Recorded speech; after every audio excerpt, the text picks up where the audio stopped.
Sarah Tola décroche. Sarah Tola décroche. Décroche Sarah, décroche Sarah, décroche. décroche Sarah, décroche Sarah. Oui, c'est moi, Félix Oisé, quoi. Le monstre d'amour. Usine à penser. Usine Yamakanisi. Ouais. Veuillons suivre désormais l'émission Biographie des stars avec Sarah Tola. Biographie des stars. À bientôt. Balobi eye oyo tomande koluka makambo yango yango eye Sarah Tola TV. Sarah Tola TV ndenge biso na bino toza kose retrouver. Sarah Tola TV makambo nyonso ya kitoko. Sarah Tola TV nde makambo nulle part ailleurs.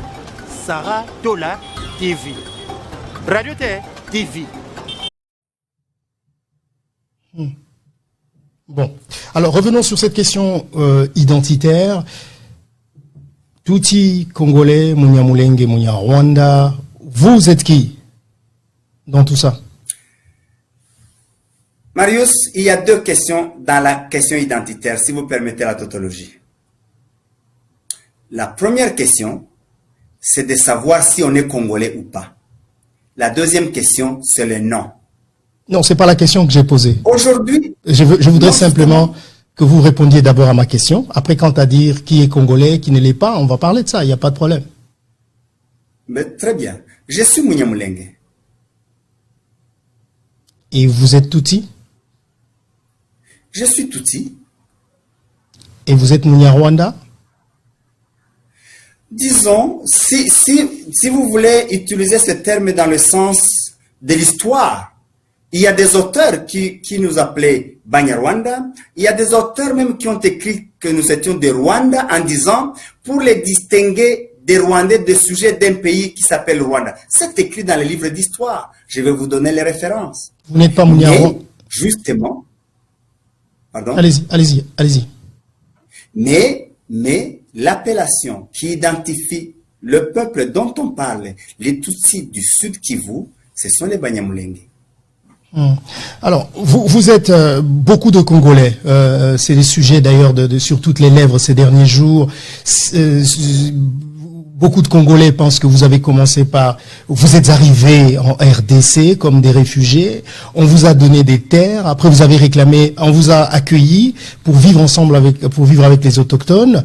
On vous a donné de l'espace pour vos bétails. Vraiment, je suis en train de faire un discours direct. Et que vous avez demandé de devenir Congolais. On vous a offert la nationalité. Et aujourd'hui, vous êtes en train de revendiquer de terres. Certains craignent même que après les terres, si on vous les accorde telles que vous les demandez aujourd'hui, vous allez réclamer de l'autonomie pour devenir l'État, le Tutsi-land au sein de la RDC. Et ceci va nous amener à vos origines. À ces Congolais, quelle est votre réponse? À ces Congolais qui pensent comme ça, je vais leur dire qu'ils ont tout faux. Ils ont tout faux. 1. Nous n'avons jamais été réfugiés. 2. Nous n'avons jamais demandé la nationalité. Jamais. 3. Nous n'avons jamais demandé des terres. Encore que même pas la commune de Minembwe, la commune n'offre pas de terres. C'est une entité administrative, on va y revenir, pour montrer déjà que c'est vraiment la fausseté. La commune n'offre pas de terres. C'est une entité décentralisée. Ce n'est même pas une entité coutumière. Alors, en quoi on réclame une terre? Où et quand on a demandé la nationalité? À qui? Les Banyamulenge sont au Congo avant le partage de l'Afrique. C'est-à-dire en quelle année? L'histoire, je vais vous demander, Marius, de nous aider et d'aider les Congolais à comprendre cette histoire. Parce que quand moi j'en parle, tout le monde va dire que je prêche pour ma chapelle. Mais vous êtes journaliste. Je vais vous donner quelques références. qui vont vous aider à faire des recherches et à venir dans cette émission dire si je mens ou si les autres se trompent. George Weiss a écrit un livre, Le pays d'Uvira. Lui, à la page 149, dit que les Banyamulenge sont arrivés dans le Kivu avant les colonisateurs. C'est tout ce qu'il a dit.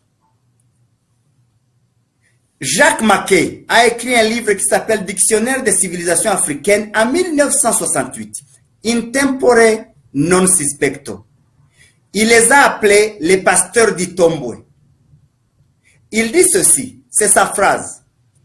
Le quatrième groupe, donc par la vague de migration, celui des pasteurs nilotiques, traversa le Nil Victoria entre l'Albert et le Kyoga vers la fin du 11e siècle et le début du 15e siècle. Jean Yerno a écrit un livre sur Notes sur les Tutsis de l'Itombwe. À la page 377, je vais pas aller loin, dit ceci. Il estime que les générations il a fait ses recherches en 1965. C'est là qu'il a écrit le livre. Mais il a fait les enquêtes entre 1954 et 1955. Il dit ceci. Les générations qui séparaient son enquête, donc 1954-55, et l'établissement des Tutsis d'Itombwe était de 6. Donc, il serait installé vers 1774 si une génération est de 30 ans. Et même si on prend une génération de 25 ans, ça fait 150 ans, plus les 66 ans, ça fait 200 et quelque chose. Jacques de Perchin a écrit, Frédéric Ottman a écrit, Moller Alfred a écrit. Lui a dit ceci, à la page 93, Moller Alfred, c'était le gouverneur de la province orientale du Congo belge. Il dit ceci à la page 93. Les Watutsi seraient venus de l'Ouganda entre le 11e et le 15e siècle. Il était le gouverneur vers les années 1930. Vienne et Bernard ont écrit en 1910. Ils disent les Watutsi s'installent dans l'est du Congo en venant du nord et non du Rwanda et du Burundi. Il y a même de controverses c'est la science. Alors, je voulais simplement vous dire que tous ces auteurs, René Luns, je vais vous donner tous ces éléments pour que vous fassiez des recherches. Tous affirment que pour les uns, c'est entre 1740 et 1802. Et les autres disent que les dernières familles se sont installées en 1810. Mais tous sont unanimes que c'est avant les colonisateurs. C'est avant les Belges. Donc, absolument, avant 1885. Avant que le Congo ne soit Congo. Tous, sans exception. À part les livres des Congolais, je ne cite pas les livres de nos voisins ou des Banyamulenge, mais tous les livres écrits par les Occidentaux, tous, en période non suspecte, confirment que les Banyamulenge sont au Congo avant le partage de l'Afrique, avant la conférence de Berlin, avant l'arrivée des Européens. Alors, Marius, nous parlons en termes de décennies, de siècles. Imaginez-vous que pour des gens qui sont installés dans un pays en 1810, prenons même 1830, prenons ça fait deux siècles, 200 ans, qu'après 200 ans, nous soyons toujours en train de négocier, d'essayer de convaincre que nous sommes des Congolais, que nous soyons toujours traités des immigrés rwandais, des étrangers, des imposteurs, des balkanisateurs, de tout ce que vous voulez. Alors, je vous ai entendu faire cet exposé sur tous les auteurs que vous avez cités. Alors, de tous, moi j'ai essayé de lire un livre, je ne sais pas si vous aimeriez bien, parce que si on va dans les discussions des livres, qui a écrit quoi, il y en a tellement ces auteurs, on ne sait pas qui croire. On est aujourd'hui dans cette multitude d'auteurs que c'est difficile de savoir, parce qu'il y a beaucoup d'éléments qui ne convergent pas. Et j'ai l'impression que chacun prend l'auteur qui lui plaît, qui dit des choses de la façon à laquelle il veut l'entendre. Mais j'aimerais que nous puissions prendre un des auteurs que vous avez cité. Il s'appelle George Weiss, c'est ça? Ouais. Voilà. Voici ce que George Weiss écrit sur. J'ai essayé de faire quelques comment on dit, quelques enquêtes là-dessus. Enfin, j'ai essayé de lire sur la page 118. Alors j'ai essayé de highlight, comme on dit en anglais, comme on dit. Alors il écrit l'implantation est récente. Il parle de le premier Rwanda est arrivé à Galié. Je sais pas où c'est. Vous allez me dire où c'est. En 1800. Je vais vous expliquer. Ok. En 1881, le premier, puis un homme et 2 femmes en 1884. Ça veut dire qu'ils sont le premier, puis un homme et deux femmes. Ça fait 4. Les Rwandais se sont superposés à une souche Vira, beaucoup plus ancienne.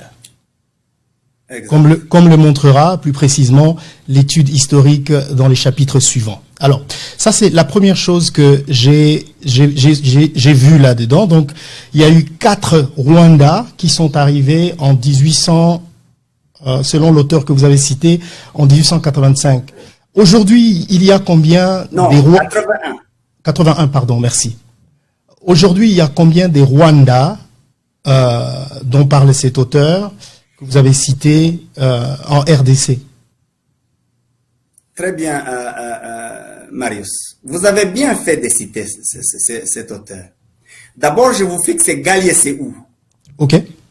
Galié, c'est déjà dans les hauteurs. Galié, c'est dans les moyens plateaux.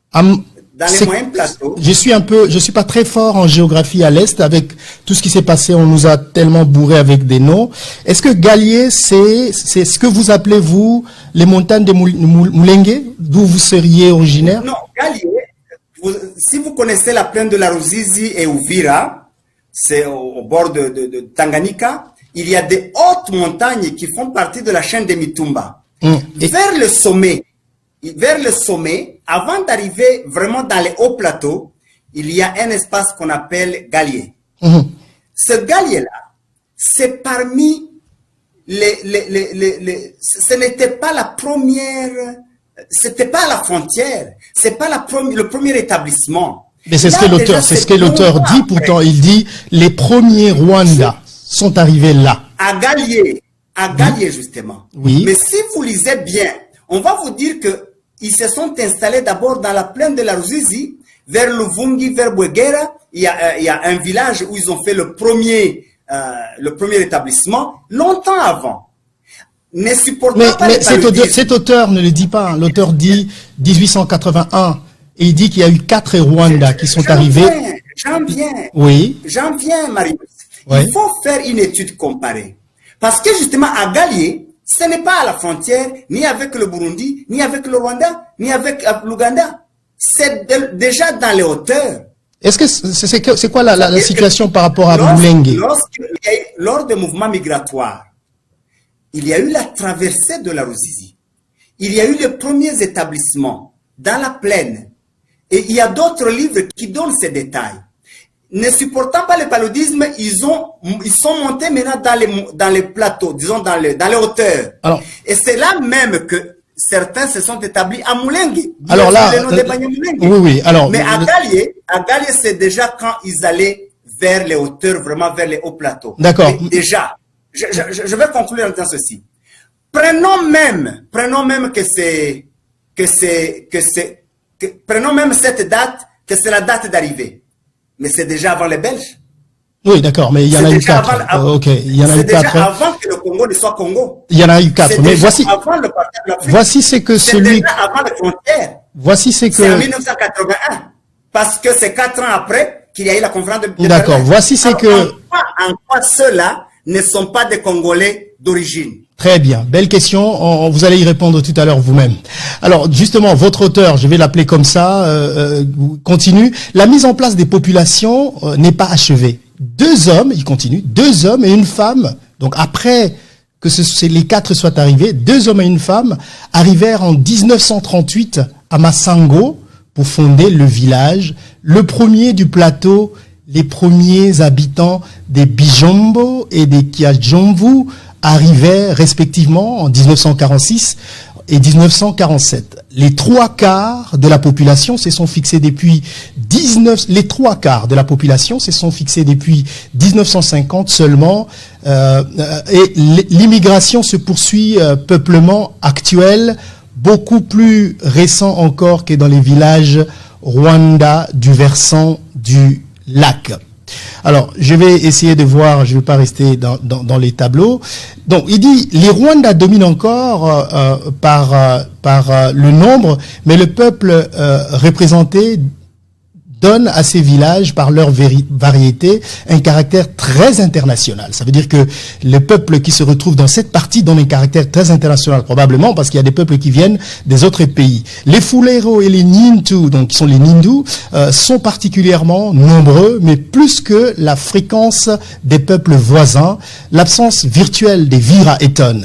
L'explication de ce fait est simple. Les villages de la frontière occidentale de la chefferie sont plus éloignés. Les terres Vira du versant du lac est séparée de celui-ci par la ligne des crêtes du Mungulu, que les vallées inférieures du plateau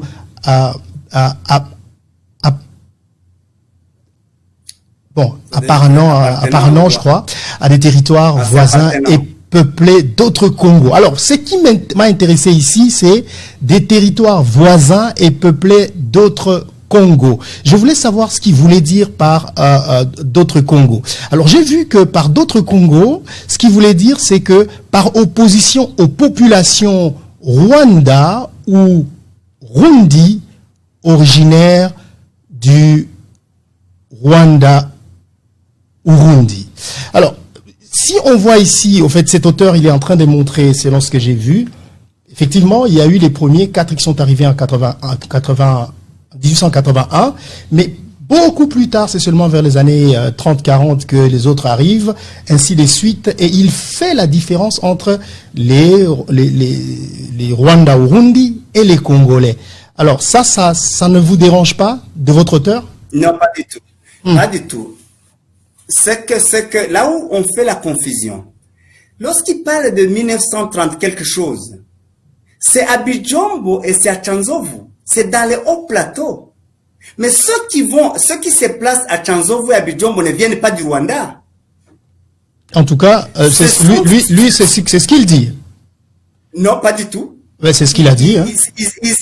Ils arrivent de Galié, ils arrivent de Kishembwe, ils arrivent de Katala, là où ils se sont installés depuis. Est-ce que vous avez une référence? Est-ce que vous avez une référence, un détail où il dit ça, précisément ça? Pas seulement lui. Justement, moi j'ai choisi un auteur parce que je vous ai dit c'est difficile. J'ai juste comme par hasard, excusez-moi, comme par hasard, j'ai pris l'auteur parmi ceux que vous avez choisis. Dieu merci. J'aurais pris cet auteur que vous ne l'avez pas cité. Peut-être que j'aurais été pris à partie pour dire que vous avez choisi seulement cet auteur-là parce qu'il dit des choses qui sont contraires à ce que nous disons. Alors cet auteur ne donne pas ces éléments, ces détails. Et vous les prenez des autres auteurs parce que ça vous arrange? Non, même lui, lorsqu'il parle, lorsque les gens s'installent à Bijombo, si vous connaissiez la géographie, justement, vous alliez comprendre. Ceux qui s'installent à Bijombo, c'est dans les hauteurs, dans les hauts plateaux, très loin. Ceux-là ne viennent pas de traverser la frontière, ni du Burundi, ni du Rwanda. Non, pas du tout. Donc, le mouvement est interne. Après le mouvement migratoire des frontières, de l'autre côté des frontières, il y a eu les migrations internes. Il y a eu le mouvement interne. Les gens ont quitté Katala. Des décennies après, ils sont montés vers Mulenge. Des décennies après, à Kishembwe, Ishenge, Galié. Et de là maintenant, ils sont allés dans les montagnes. Longtemps après. Voilà ce que ça veut dire. Allez-y, on vous écoute. Ah ouais. Non, j'ai fini. D'accord. Ça veut dire que quand ils se sont installés à Bijombo, et là d'ailleurs, je vais vous dire une chose. Lorsqu'il dit, il y a une phrase où il a dit qu'ils vont fonder les premiers villages à Bijombo et à Tchanzovu. C'est ce que justement les Banyamulenge disent, que dans les hauts plateaux. Et ça, c'est mais il a donné l'année. 30 quelque chose. Mais le roi Léopold II a demandé à donner des terres, comme vous l'avez dit, c'est en 1885 que les terres ont été partagées. Donc, si c'est en 1930 quelques, comme vous dites, en ce moment-là, en réalité, vous n'aviez pas des terres. Marius, oui. Ce dont on parle, en 1924, en 1937, en 1900, quand ils fondent des villages, je ne suis même pas sûr que tous les Banyamulenge n'étaient pas encore dans les montagnes. Je ne suis pas sûr. Non, ce n'est même pas vrai. Parce que, par exemple, mon père est né en 21 dans les hauts plateaux. Donc, ce que lui dit là, c'est aussi à revoir ces tableaux. Parce qu'il y a d'autres livres qui... alors, dans ce cas, on ne doit pas le croire parce qu'il y a des choses de lui qu'il faut revoir. Alors, vous ne devez pas le citer. Non, on le cite. Mais alors, si vous le citez, vous devez croire, si vous le croyez, vous devez le croire aussi sur tout ce qu'il dit. Non, on ne peut pas le croire sur tout ce qu'il dit, mais nous croyons... Sur des choses que vous choisissez. Avec ce que les autres ont dit. Parce que, regardez. Lui, lorsqu'il a fait des études, quand il parle des Galiers, il ne parle que d'Uvira. Même Bijombo, même Chanzovu, c'est seulement dans Uvira. Mais il ne parle pas de Fizi. Il ne parle pas de Moulinga. Il ne parle pas des autres populations qui étaient dans les hauts plateaux, dans les moyens plateaux de Fizi. Il ne parle pas d'Itombwe. Et donc, il ne parle que de mouvements, de mouvements des populations, mais dans le Uvira, uniquement. Alors qu'il y a eu des mouvements dans l'Itombwe, il y a eu des mouvements dans le Fizi. Mais quand on parle de... Allez, revenons sur les Banyamulenge. Certains écrivains montrent que le Mulenge, c'est un ancien... C'est l'homme à l'origine de ce nom, s'appelait Mulenge, et il était pygmée. Alors, quand on voit la majorité des Banyamulenge, en tout cas, je ne sais pas si ce sont des pygmées, je ne sais pas si ça existe, hein, à moins que je me trompe. Comment vous vous connectez à ce premier Mulenge qui était pygmée? Je ne pense pas, je ne connais pas l'histoire de ce pygmée-là. Et je ne crois même pas que cela soit vrai. Mais si c'est vrai, tout ce que moi je sais, c'est qu'il y a une colline qui s'appelle Mulenge. Cette colline, c'est une contrée qui s'appelle Mulenge. Cette contrée se trouve dans le territoire d'Uvira, dans la chefferie de Bafuliru, non loin de Lemera et Kidoti. J'ai étudié là-bas, je connais très bien la région. Et à Mulenge, ce fut un des premiers grands centres où les Banyamulenge se sont installés après avoir quitté le premier établissement dans la plaine. Lorsque je vous ai dit que ils se sont installés dans la plaine de la Ruzizi, aux environs de Bouguera et de Luvungi, et en fuyant le paludisme, ils se sont déplacés vers les hauteurs. Ils se sont installés à Mulenge. Et c'est de là qu'est venu ce nom, les gens qui habitent Mulenge. C'est tout. Ça n'a rien d'autre. Ça n'a rien à voir avec, pour dire que c'est eux, ils n'ont pas créé Mulenge. Mulenge existait. Mais ils ont pris le nom parce qu'ils se sont installés à Mulenge. Ils ont fait un grand établissement, une grande agglomération. Et on disait les gens qui habitent Mulenge. Je sais, honorable, qu'en tant que député et porte-parole de la communauté que vous représentez d'une certaine façon, vous avez sûrement été préparé, vous êtes préparé à répondre à ces genres de questions. Moi, je prépare chaque jour un sujet pour une émission, donc je ne passe pas ma vie sur ça. Est-ce que vous seriez prêt à affronter quelqu'un qui peut vous contredire sur ce que vous êtes en train d'avancer ici dans cette émission, en direct? Il n'y a pas de souci. Est-ce que c'est un parole d'honneur? Il n'y a pas de souci. Est-ce que c'est un parole d'honneur? Vous pensez, vous me voyez bluffer vraiment? Non. Je demande juste votre parole d'honneur. Je vous le promets. Merci beaucoup. Alors, donc, les Banyamulenge sont arrivés. Beaucoup de Congolais également posent des questions sur les gens les tribus en RDC, en majorité, sont liées aux langues que les gens parlent. Alors, comment vous expliquez qu'il n'y ait pas une langue qui s'appelle Kinyamulenge? Déjà que vous ne croyez pas que nous sommes des Banyamulenge, comment vous croiriez que nous parlions Kinyamulenge? C'est tout à fait normal. Dès lors que ceux qui ne croient pas que nous sommes des Banyamulenge ne peuvent pas croire qu'on parle Kinyamulenge. C'est aussi simple que ça. Mais je vais vous dire une chose. Cette question doit être décomplexée. Nous parlons une langue qui a les mêmes racines que le Kinyarwanda et le Kirundi. Lorsque moi je parle, les Burundais pensent que je parle Kinyarwanda. Et lorsque moi je parle, les Rwandais pensent que je parle Kirundi. Pensent ou entendent? Est-ce qu'ils pensent ou ils entendent? Ils entendent, mais il y a des mots qu'ils ne peuvent pas entendre. Pourtant, il y a des lorsqu'ils parlent, j'entends. Lorsqu'ils parlent, j'entends. Mais je veux dire ceci. Pourtant, il y a des Barundi au Congo qui parlent les Kirundi. Bien sûr. Bien sûr. Donc, ils sont des Barundi, ils parlent Kirundi. Oui. Mais je vais vous dire ceci, Marius. Si le problème est de savoir si nous parlons Kinyarwanda, c'est un faux problème. Est-ce que c'est ça? J'en viens. Est-ce que ce n'est pas un problème? Moi, j'ai posé une question. J'en viens.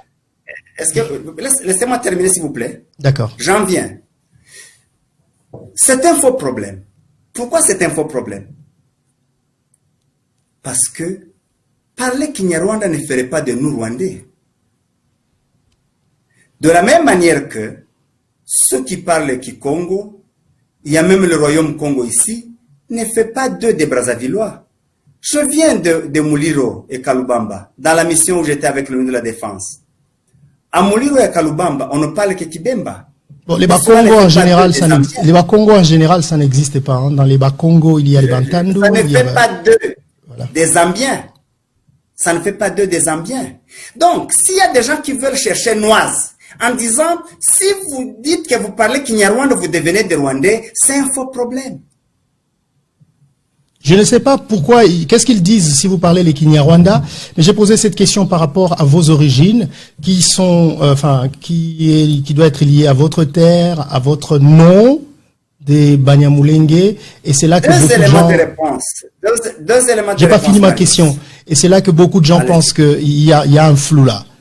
Moi, je suis Chokwe, je parle Chokwe, les Barundi parlent Kirundi, les Banyamulenge devraient parler les Kinyamulenge, si ça existe. Nous parlons Kinyamulenge justement. Okay. Nous parlons Kinyamulenge. Qui veut dire Kinyarwanda? Ceux qui n'acceptent pas, c'est ce qu'ils veulent trouver tous les moyens pour juste démontrer que nous sommes des étrangers, c'est tout. Mais je veux dire ceci. Les origines, parlons des origines. Marius, quel est le peuple qui a été créé au Congo? À part les pygmées dont on parle qui sont les autochtones. Mais tous les autres, vous êtes venus de quelque part. Je ne sais pas, vous êtes qui, vous? Vous avez dit que vous êtes Chokwe. Oui. Alors, vous êtes sûr que vous, en 1800, vous étiez au Congo? Mais si vous me demandez, je connais beaucoup de communautés ou des tribus ou tout ce que vous voulez qui sont au Congo en 1800, en 1835, en 1840. On ne leur fait pas de misère. Monsieur Nyarugabo, le mouvement migratoire n'a pas concerné que les Tutsis ou les Banyamulenge. Monsieur Nyarugabo, beaucoup d'autres sont venus de l'Algérie, d'autres de l'Ouganda, d'autres du Tchad, d'autres du Cameroun, d'autres de Centrafrique. Combien de l'Équateur sont venus de Centrafrique? On des frères de l'autre côté du fleuve ou de la rivière. Donc, les origines ne posent pas problème. Ce qui pose problème, c'est la date d'arrivée. Si que nous venions du Rwanda, ou du Burundi, ou d'ailleurs, dès lors que nous sommes au Congo en 1800, quelle que soit la date on peut essayer de retrouver, nous sommes des Congolais d'origine, parce que quand le Congo est devenu Congo, nous étions sur cette terre-là. Alors, si il est arrivé que vous dites qu'on n'a pas de terre, laissez-moi vous lire quelque chose de quelqu'un qui est vivant, et je vais vous demander de le contacter. Et vous allez comprendre que même la question des terres ne se pose pas. Philippe Ridiens, vous le connaissez, non? Il est encore vivant. Il est avec Maris, ont écrit un livre, La guerre au Kivu, les antécédents et enjeux. Il dit ceci, à la page 15. Seuls les Tutsi Banyamulenge n'ont pas de collectivité propre. Si certains décrets ont dans le passé accordé aux Tutsi Banyamulenge une entité administrative, le 6 octobre 1891, le 3 juin 1906, le 2 mai 1910, le décret du 5 décembre 1933 supprime cette autonomie du groupe Tutsi. Cette décision est apparemment purement administrative puisqu'elle se situe dans le cadre de la politique de suppression des petites chefferies inaugurée par la circulaire du 8 novembre 1920 du ministre L. Frank. Alors, là, au moins, nous parlons de quelqu'un qui est encore vivant. Appelez-le, posez-lui les questions. Alors, si il y a eu des chefferies accordées au Banyamulenge en 1891, on accordait ces chefferies à qui? Donc, messieurs, ils ont même eu des chefferies et il y a des coins de haut plateau comme Tulambo où les Banyamulenge étaient les premiers. D'ailleurs, presque tous les hauts plateaux. C'est eux qui ont chassé les animaux sauvages parce que c'était pas habité. Donc, il y a eu des chefferies, il y a eu des groupements. Si je savais qu'on allait parler de ça, je vous aurais amené même la liste des chefferies, des groupements, des Banyamulenge de ces années-là. Alors, Philippe Ridiens est vivant. Appelez-le, il va vous dire. Mais ils sont nombreux. On peut aussi appeler le professeur Ndaiwel ou d'autres historiens. Ils peuvent venir nous éclairer sur ce plateau. Mais je voudrais revenir sur comment certains autres Congolais, parce qu'il faut dire que c'est pas tous les Congolais, voient toute cette affaire et comment ils vous associe à ce qui se passe au Rwanda. Aujourd'hui, nous avons vu avec tout ce qui s'est passé, le docteur Mukwege a dénoncé toutes les atrocités qui se passent à l'est de la République démocratique du Congo. Il en appelle à un tribunal pénal international. Et à la place, nous avons vu qu'il y a beaucoup de gens de la communauté Banyamulenge qui ne supportent pas cette initiative du docteur Mukwege qui va, au fait, leur position rencontre celui des hautes autorités rwandaises qui eux aussi ne sont pas, ne soutiennent pas, ils devraient, cette démarche du docteur Mukwege. Vous ne pensez pas que ce genre d'attitude peut justement pousser à des soupçons qui peuvent pousser certains Congolais à penser que c'est pas pour le Congo que vous jouez quand même? Non, Marius, c'est de la pure, soit c'est de la confusion ou de la manipulation. Les Banyamulenge ne se sont jamais prononcés contre le prix Nobel Mukwege sur la question du tribunal pour le Congo. Jamais. Je n'en connais pas un. Non. Pourtant, la phrase qui a énervé, non, je vais vous dire, j'ai lu tout ce qui a été écrit. La phrase contre laquelle ils se sont énervés, c'est lorsque justement il parle de ce qui se passe dans les hauts plateaux, les guerres qu'il y a là-bas, dont les Banyamulenge se considèrent comme des victimes ou sont des victimes, mais il dit que ce sont les mêmes, il fait la liaison entre ça et le Rwanda. C'est ça le problème, Marius. Cette confusion-là, toujours lier les Banyamulenge ou les Tutsis congolais avec le Rwanda. On veut attaquer le Rwanda, on passe par les Banyamulenge, on passe par les Tutsis. C'était ça. C'est contre ça qu'ils se sont insurgés. Ils ont même dit, lorsqu'on a tué tous ces Banyamulenge dont j'ai cité, on a brûlé leur village, le prix Nobel n'a jamais rien dit. Et aujourd'hui, c'est quand justement ils se sont insurgés contre sa réaction par rapport à Kipupu. Kipupu est un des villages qui ont été brûlés dans les hauts plateaux. Et le prix Nobel a pris parole, il a condamné, et en disant que cette tuerie-là, ces massacres-là, ce sont les mêmes comme ceux qu'il y a eu. Alors, Et il a directement lié ça avec ce dont il a toujours parlé par rapport au Rwanda. C'est à ça. C'est à ça qu'ils se sont insurgés. Ils ont dit ceci. Il y a eu 311 villages qui ont été brûlés. Alors, on brûle Kipupu, il réagit. Et les 300 villages autres, il n'a jamais rien entendu. Il n'a jamais appris qu'il y a eu des villages brûlés. C'est à ça qu'ils se sont attaqués. Ça n'a rien à voir avec le tribunal international pour le Congo. Et pendant que nous vous avons, en tant que... Voilà, pendant que vous êtes là, qu'est-ce que vous pensez de cette idée, justement, du docteur Mukwege, de pousser à ce qu'il y ait un tribunal pénal international sur le Congo afin de régler ce qui s'est passé là-bas? Quelle est votre position? Moi, je n'ai pas d'avis. Si la République décide qu'il y ait un tribunal libre à la République, on va utiliser tous les systèmes qu'il faut pour que le tribunal soit créé. Mais juste, mon point de vue, c'est que justement ce tribunal doit s'occuper de tous les faits, tous les actes qui ont été posés par les uns et par les autres, c'est tout.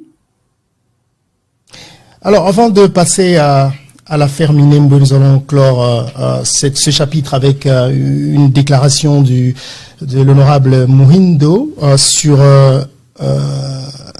un article, je pense que c'est l'article 7 de la Constitution rwandaise, je ne vais pas citer ici mot à mot, qui dit que tous les descendants originaires rwandais qui se trouveraient partout ailleurs, à l'extérieur du Rwanda, lors c'est une loi de 1996, je crois, qui dit que tous ces Rwandais d'origine sont considérés comme, partout où ils sont considérés comme Rwandais. Si on considère que vous, les Banyamulenge, à l'origine, les dates restent à discuter, vous êtes Rwandais, à l'origine vous venez du Rwanda, est-ce que vous vous sentez concerné par cet article de leur constitution? Marius, vous posez une très bonne question. J'étais sincèrement sidéré que mon collègue au Parlement parle de la nationalité et ne lise que la constitution rwandaise. Il n'a dit aucun mot sur la constitution congolaise. Ah mais si, il a dit beaucoup de choses de la constitution congolaise. J'étais là, j'étais au premier banc. Il n'a parlé, peut-être dans l'émission, il a parlé de la constitution congolaise. Mais dans l'hémicycle, moi je parle de l'émission. Justement, parce qu'il en avait parlé aussi dans l'hémicycle. Il n'a parlé que de la constitution rwandaise. Et ce jour-là, j'ai dit à un ami, j'ai dit effectivement, il y a des gens qui sont déjà balkanisés soit dans l'esprit ou dans la tête. Comment on peut parler de la nationalité en parlant de Congolais et il ne parle que de la constitution rwandaise? Deuxième chose. Non, mais le problème, ce n'est pas ça. Le problème, c'est le contenu de ce qu'il a dit. Il a dit quelque chose qui se trouve dans une constitution d'un pays. Vous savez que vous et nous, enfin, vous et moi, en ce moment, avons quelque chose qui nous lie il y a un problème entre nous. Si nous sommes ici aujourd'hui, c'est parce que je pense qu'il y a ce problème entre la RDC et le Rwanda qui implique que vous êtes entre les deux. Et vous étant considéré comme... Entre les deux. Il est impossible que nous soyons entre les deux. Marius. Mais vous avez pris un mot, mais j'étais en train de vous expliquer que vous savez que la raison pour laquelle... Pardon, honorable. Vous savez que la raison pour laquelle nous sommes ici, c'est parce qu'il y a ces deux forces qui se passent entre le Rwanda et la RDC et vous êtes au milieu de cette considération. C'est pour ça qu'il a pris cet exemple. Il ne faut pas me prendre au mot. Non, justement, on ne peut que vous prendre au mot parce qu'on parle des mots. On discute des mots. Allez-y, je vous le conseille. Attendez, ce que Muhindo a dit, ce sont des mots. Même ce qui est dans la Constitution, ce sont des mots. Donc, c'est de ça que nous parlons. Je voulais dire ceci. Comment vous voulez que nous soyons redevables de ce que dit la Constitution rwandaise? Si nous ne sommes pas au Rwanda depuis 1800, je vais vous dire, prenons même 1821. Comment nous devons répondre de ce que dit la Constitution rwandaise? Non, non, je veux savoir comment vous sentez par. Est-ce que vous êtes concerné à ça? Nous nous sentons toujours trahis par notre pays. Nous nous sentons trahis par nos frères. Nous sentons que nos frères nous rejettent. Nous sentons, justement, quand ils nous traitent d'étrangers, d'imposteurs, de voleurs de terres, de voleurs de nationalité, de ceci, c'est ça. Cette constitution, c'est une constitution rwandaise. S'il y en a qui ont décidé d'en bénéficier, ils sont rentrés au Rwanda. Alors, est-ce qu'aujourd'hui, la démarche, c'est de nous obliger de dire, comme tous ceux qui sont venus du Rwanda, même il y a 2 siècles ou 3 siècles, au Rwanda sont considérés comme des Rwandais, donc vous devez plier bagage et rentrer au Rwanda, c'est ça? Parce que nous sommes au Congo, depuis des siècles, avant le partage de l'Afrique, et nous sommes Congolais, et dans le sang, et dans les faits, et dans les actes, et en droit. Alors, si quelqu'un veut, lui, nous appliquer la constitution rwandaise, ça c'est lui. Alors, vous êtes ça Congolais. Vous êtes Congolais dans les actes, justement. Qu'est-ce que vous diriez de cette déclaration du président de la République à Londres qui disait, écoutez, mais le problème, c'est qu'ils doivent se comporter comme tous les autres Congolais. Au Kasaï, quand il y a eu des problèmes, les gens du Kasaï n'ont pas pris des armes contre leur propre pays. C'est que, selon le président de la République, je pense, les Banyamulenge ont fait. Marius. Oui. Marius. Oui. Vous m'obligez de commenter le discours du président. Je suis d'accord à 100% que nous sommes Congolais, nous sommes vos frères. Mais dire que nous devons nous comporter comme des Congolais, nous nous comportons comme des Congolais. La preuve, c'est que toute la guerre qu'il y a en Ituri, ce sont les Tutsis, ce sont les Banyamulenge. Pourquoi on ne leur dénie pas la nationalité alors qu'ils ont pris les armes? Codeco et tous les autres, ce sont les Banyamulenge. Ce qui se passe à Beni, ce sont les Tutsis, ce sont les Banyamulenge. Pourquoi on ne leur dénie pas la nationalité, les Banande, qui aujourd'hui, il me semble que c'est eux qui composent en grande partie les ADF Nalu, en tout cas des jeunes Nandé. Pourquoi on ne leur dénie pas la nationalité? Tous les groupes armés, les Bakata Katanga, s'il vous plaît, je finis. Les Bakata Katanga, au Katanga, ils ont des armes, non? Pourquoi on ne leur dénie pas la nationalité? Tous les groupes armés qui combattent contre les FARDC aujourd'hui, par centaines, au Nord Kivu et au Sud Kivu, pourquoi on ne leur oppose pas la nationalité? Pourquoi on ne leur dénie pas la nationalité? En fait, Marius, je termine par là. Le seul crime qui nous colle à la peau, c'est le faciès. C'est tout. Mais pour le reste, s'il y a des groupes armés présidés ou commandés par les Tutsis ou par les Banyamulenge, c'est la même manière qu'il y a des centaines de groupes armés des autres communautés. Oui, mais quand j'ai entendu aussi que vous comparez à des groupes, et d'ailleurs vous faites beaucoup de comparaisons dans vos argumentaires. Quand vous dites, par exemple, par rapport au RCD, celui-là aussi a fait ça. Quand vous dites maintenant pour les groupes armés que ceux-là, vous avez cité les Bakata Katanga et les autres groupes armés, est-ce que vous êtes en train de dire que, puisque, selon vous, on ne leur fait pas de problème, on ne doit pas vous faire des problèmes? Non. Je vais dire juste, tout ce que j'ai dit là, parce que c'est l'impression que ça donne. Nous méritons le traitement juste, le traitement identique. Que ce soit des Bakata Katanga. Là où vous condamnez les autres, vous nous condamnez. Là où vous nous condamnez, vous condamnez les autres. Mais là où vous tolérez les autres, vous nous tolérez aussi parce que nous sommes les mêmes peuples. Donc je veux dire ceci. Ce traitement discriminatoire, là où un Munyamulenge ou même un Tutsi commet une infraction, c'est toute la communauté qui doit répondre. Alors qu'il y a des criminels aussi ailleurs. Donc, nous demandons simplement un traitement équitable, un traitement juste, pas un traitement discriminatoire. Voilà le sens. C'est-à-dire qu'on doit pas, on doit juste vous laisser, moi, j'ai pas envie d'utiliser le vous, parce que je pense aussi, honorable, et c'est la question que je me pose, j'ai entendu aussi l'honorable Mouindo dire ça, il y a des Banyamulenge qui ne sont pas d'accord avec ce que vous et Monsieur Rouberwa est en train de faire au nom des Banyamulenge, parce que ils pensent que c'est vous qui êtes en train de manipuler cette affaire pour pour des intérêts politiques. Est-ce que vous représentez tous les Banyamulenge? Quelle affaire? Politiser toute cette affaire de Banyamulenge. Donnez-moi Marius, demandez à Mouindo si les Banandes sont d'accord. Tous les Banandes sont d'accord sur ce qui arrive chez eux. Donnez-moi une seule communauté qui a une seule parole.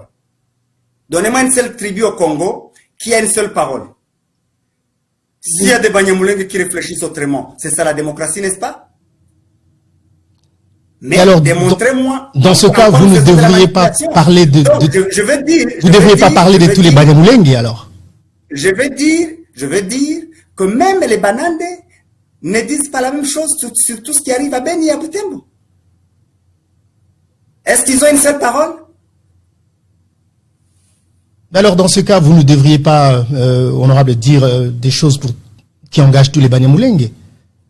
Ah oui, vous savez pourquoi je le dis? C'est parce que, comme j'ai parlé du faciès, le jour où il y a des problèmes, le jour où il y a... par exemple, à Uvira, lorsqu'il y a eu marche, il y a eu des personnes qui ont été attaquées. On attaque les Banyamulenge sans tenir compte de sa tendance politique. Là, maintenant, c'est juste le faciès, on attaque, on l'agresse. En ce moment-là, que vous soyez d'accord avec moi ou pas, que vous ayez une autre tendance ou un autre point de vue, on vous agresse. Alors, je pense qu'honorable, on va marquer une petite pause pour prendre un peu d'eau et puis on se retrouve dans 2 minutes pour la suite de cette émission pour parler cette fois-là des Minembwe. Avant de conclure cette émission, il nous reste encore 30 minutes. Allez, à tout de suite, honorable.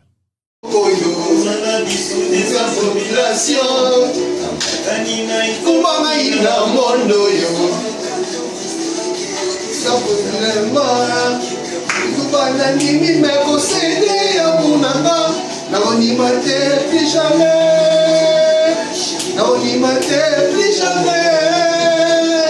Amena oui pas ça c'est l'espoir ya vinara, n'animate plus jamais. Yonoruma, ni nakotako, nakotako na yo boulanger.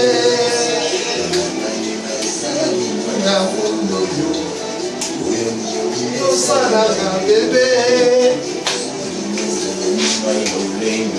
Lengo yo Yosalaka Sara Tola ya milito